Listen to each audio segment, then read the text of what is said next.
नमस्कार दोस्तों। जिस देश में सरकार को यह जानने तक का अधिकार है कि आम आदमी ने अंडरवियर कहां से खरीदी है, क्यों खरीदी है, कितने की खरीदी है, उस देश में सरकार 125 करोड़ लोगों के मुंह पर कह रही है कि पार्टियों को जो चुनावी चंदा मिल रहा है वो किसने दिया, क्यों दिया, कहां से दिया, ये जानने का अधिकार भारत देश के किसी भी नागरिक को नहीं है। जी हाँ दोस्तों, आज के इस वीडियो में हम दो खबरों का एनालिसिस करेंगे। पहली तो चुनावी चंदे पर कानून लाकर सुप्रीम कोर्ट में सरकार फंस गई है, और दूसरी खबर यह है कि इंडिया गठबंधन जिसके नाम के खौफ से मोदी जी ने इंडिया नाम बोलना ही छोड़ दिया है, उस पर चुनाव आयोग का बड़ा जवाब कोर्ट में दिया गया है, जिससे मोदी सरकार को झटका लग गया है। दोस्तों, अगर डीवाई चंद्रचूड़ की सुप्रीम कोर्ट ना होती तो देश में तानाशाही राज स्थापित हो चुका होता। दोस्तों, सुप्रीम कोर्ट में पार्टियों को मिलने वाले चंदे को सार्वजनिक करने के लिए एक केस चल रहा है। इसमें कहा जा रहा है कि जो हजारों करोड़ों का चंदा पार्टियों को मिल रहा है, ये कौन दे रहा है, उनका नाम जनता को बताया जाए। इस पर इतवार को जो हुआ उसने पूरे देश को हैरान कर दिया। नरेंद्र मोदी जी के सरकारी वकील ने सुप्रीम कोर्ट से कहा कि इलेक्टोरल बॉन्ड के जरिए राजनीतिक पार्टियों को मिलने वाले चंदे का सोर्स जानने का मौलिक अधिकार भारत के नागरिकों को नहीं है। दोस्तों, सरकार ने कोर्ट में कहा है कि इस संविधान में नहीं लिखा है कि पार्टियों को मिलने वाले चंदे के बारे में देश के नागरिकों को बताया जाए। सरकार की तरफ से पेश हुए अटॉर्नी जनरल आर वेंकट रमणी ने कोर्ट को चेतावनी देते हुए कहा है कि इलेक्टोरल बॉन्ड को रेगुलेट करने के लिए पॉलिसी ना लाई जाए। अरे काहे भैया, कौन सरकार के ऊपर हजारों करोड़ लुटा रहा है? कौन ऐसा सेठ है देश में या फिर देश से बाहर जो सरकार बनाने वाली पार्टी को अथाह पैसा दे रहा है? उसका नाम तो देश की जनता को मालूम ही होना चाहिए। ऐसा कैसे चलेगा कि इनकम टैक्स की टीम भेजकर आम आदमी की चवन्नी सरकार पता कर सकती है और उनकी खुद की पार्टी काले धन से चल रही है या फिर सफेद धन से या फिर किसी गोदी सेठ के धन से, ये जानने का अधिकार आम आदमी को है ही नहीं।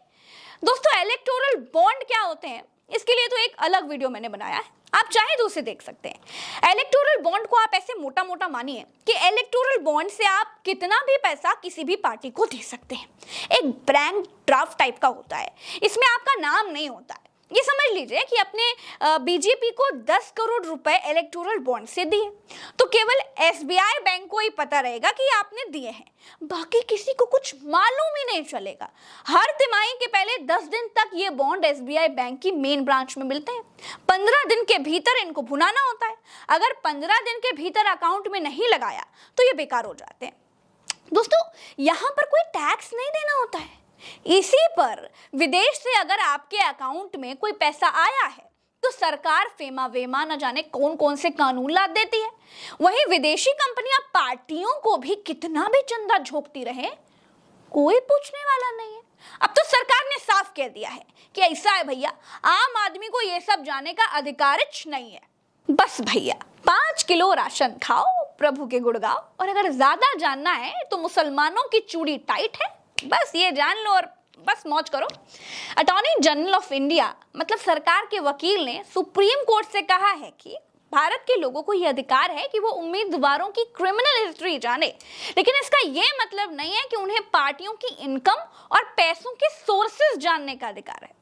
दोस्तों, जब अपनी पार्टी को मिलने वाला पैसा चुराने की बात आती है तो देखिए कैसे सरकार सुप्रीम कोर्ट तक में मुकदमा लड़ती है, जबकि सच ये है कि देश का आरबीआई ये कहता है कि इलेक्टोरल बॉन्ड से मनी लॉन्ड्रिंग को बढ़ावा मिलता है, काले धन को बढ़ावा मिलता है। अरे भैया, जब मालूम ही नहीं है कि पैसा कैसे आ रहा है, कौन दे रहा है, तो काला हो या सफेद किसी को कुछ भी पता ही नहीं चलता। सुप्रीम कोर्ट भी कहता है कि इलेक्टोरल बॉन्ड से काला सफेद किया जा रहा है। चुनाव आयोग तक कहता है कि पार्टियों को चंदा देने वालों का नाम सामने आना चाहिए। कौन कितना बड़ा देनदाता है ये तो लोगों को पता चलना ही चाहिए। और दोस्तों, मैं तो ये कहती हूँ कि इन पार्टियों के फंड्स पर ना टैक्स लगाना चाहिए, उतना ही टैक्स जितना टैक्स आम आदमी के ऊपर लगता है। पार्टियां कौन सा देश के निर्माण में पैसा खर्च करती हैं, कौन से समाज सेवा करती हैं, इनसे टैक्स लिया जाना चाहिए। दोस्तों, आप जानते रहिए कि पार्टियों को चंदा मिलता है और वो टैक्स फ्री होते हैं। ये पार्टियां एक फूटी कौड़ी भारत सरकार के खजाने में नहीं देती, और सबसे ज्यादा चुनावी चंदा बीजेपी को मिलता है।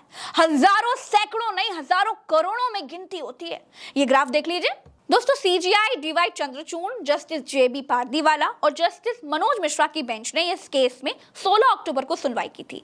तब उन्होंने कहा था कि इस याचिका की अहमियत समझते हुए इस मामले को कम से कम 5 जजों की बेंच के सामने रखा जाना चाहिए। मामले की अगली सुनवाई के लिए 31 अक्टूबर की तारीख तय की गई। साथ ही 5 जजों की संविधान बेंच का गठन भी किया गया। याचिका दाखिल करने वाली संस्था एजीआर यानी एसोसिएशन फॉर डेमोक्रेटिक रिफॉर्म्स, इसकी तरफ से एडवोकेट प्रशांत भूषण ने दलील दी कि इस प्रकार की चुनावी फंडिंग भ्रष्टाचार को बढ़ावा देगी। कुछ कंपनियां उन पार्टियों में अज्ञात तरीकों से फंडिंग करेंगी जिन पार्टियों की सरकार से उन्हें फायदा होता है। चुनावी बॉन्ड के लिए 2017 में बीजेपी फाइनेंशियल बिल लेकर के आई थी और चोरी चोरी चंदा देने और लेने वालों के लिए इस बिल पर बीजेपी ने कहा था कि इससे पारदर्शिता आएगी। ठीक वैसे ही जैसे बीजेपी कहती है कि 100 स्मार्ट सिटी बन चुकी है, आय दोगुनी तो हो चुकी है और हम विश्वगुरु बन चुके हैं। दोस्तों, मैं दावा करती हूं कि अगर आज इसी समय अगर चंदा देने वालों का नाम पता चल जाए ना, तो यह भी पता चल जाएगा कि सरकार एक ही उद्योगपति से इतना प्यार क्यों करती है। दोस्तों, होता यह है कि जो सेठ जिस पार्टी को जितना ज्यादा पैसा देता है, उस पार्टी से बनने वाली सरकार उस सेठ को उतना ज्यादा काम देती है। अगर चंदे के बारे में पता चल जाएगा तो लोग खुलेआम ये कहने लग जाएंगे कि सरकार फला सेठ पर इसलिए मेहरबान है क्योंकि फला सेठ ने चंदा देकर सरकार को खरीद लिया है। भारी बेइज्जती होने लगेगी।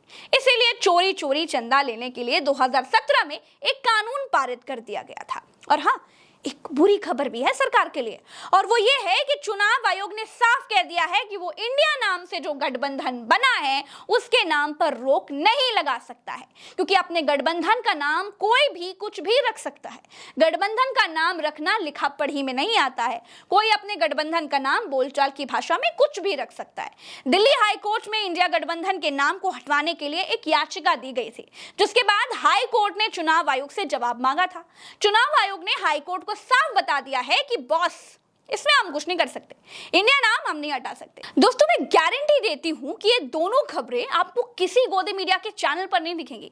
इसीलिए सच्चे खबर और सच्चे एनालिसिस के लिए प्रज्ञा के पन्ना को सब्सक्राइब कर लीजिए। और ऐसे हमारे बहुत सारे दर्शक हैं जो वीडियोस तो देखते हैं लेकिन चैनल को सब्सक्राइब नहीं किए हुए हैं, तो फिर भूलिए मत, चैनल को सब्सक्राइब जरूर कीजिए और अगर कर नहीं पा रहे हैं तो किसी से करवा लीजिए। चलते हैं, जय हिंद।